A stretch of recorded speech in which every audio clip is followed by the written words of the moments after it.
Hi guys, welcome to day 3 at Incrediworld Virtual VBS. We're so glad that you can join us again today.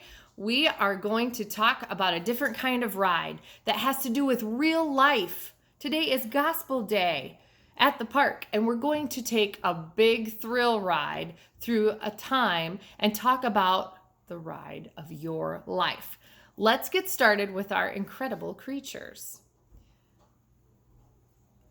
Ooh, it's hot. Have you ever been really hot? Like, it's so hot. I gotta cool down. I can't stop sweating.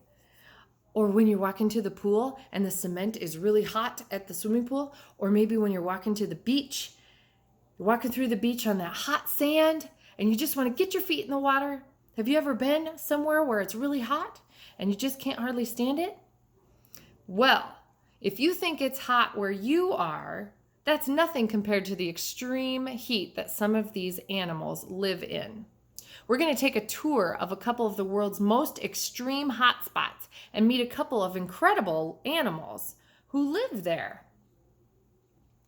So our first hotspot, what is that?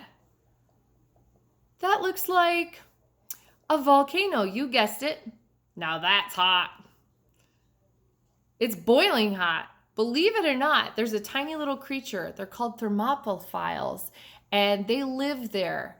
Thermophile means heat lover, and boy, do they love the heat. In fact, they can only live in extremely hot places because they love being boiled, and they love eating the poisonous chemicals that are in those hot places in volcanoes.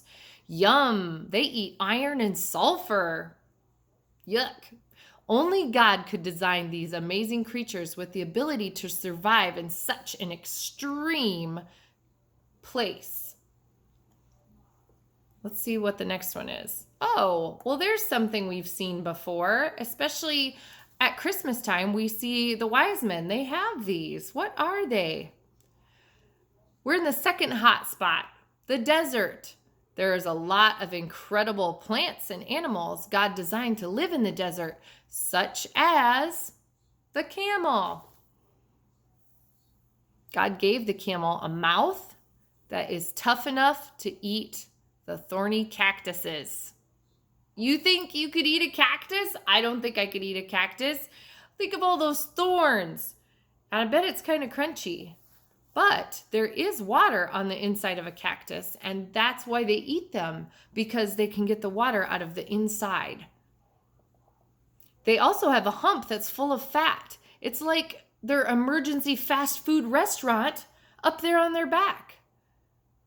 It's not like regular food, it's just fat. So when they don't have any food to eat, then they start using the fat up in their hump.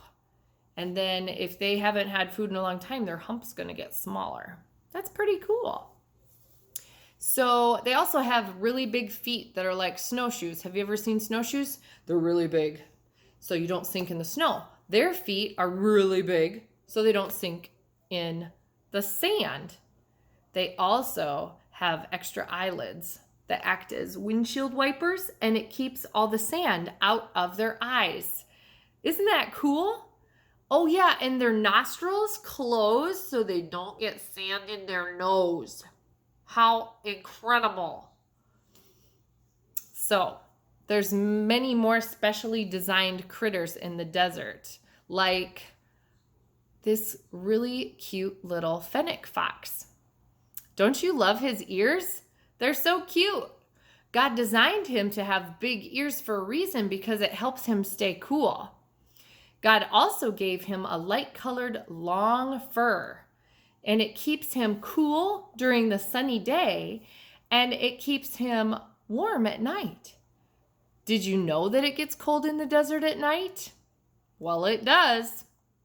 He also has fur on his feet so that he won't get burned by the hot sand like we were talking about, and fur in his ears to keep the desert bugs and sand out of them. God also gave the fox the ability to go long time without water, and he made him nocturnal. What's that mean? Do we know? It means that he is awake at night and he sleeps during the day, which makes sense because if it's really hot out, we don't want to be outside when it's daytime. We want to be outside when it's nighttime and a little cooler. So God made him nocturnal. He comes out at night when it's cooler, and he sleeps in the day when it's hotter. So that fennec fox is going to be our incredible animal of the day. His name is Fenwick. And he can remind you that God thought of everything, like windshield wipers for camel's eyelids and hairy ears for fox in the desert to keep the bugs out, and hairy paws to keep his paws from getting too hot on the sand. God thought of all that stuff so that these animals would be taken care of where they live. Isn't God incredible? And let's remember to praise him as we see the incredible creatures that he made.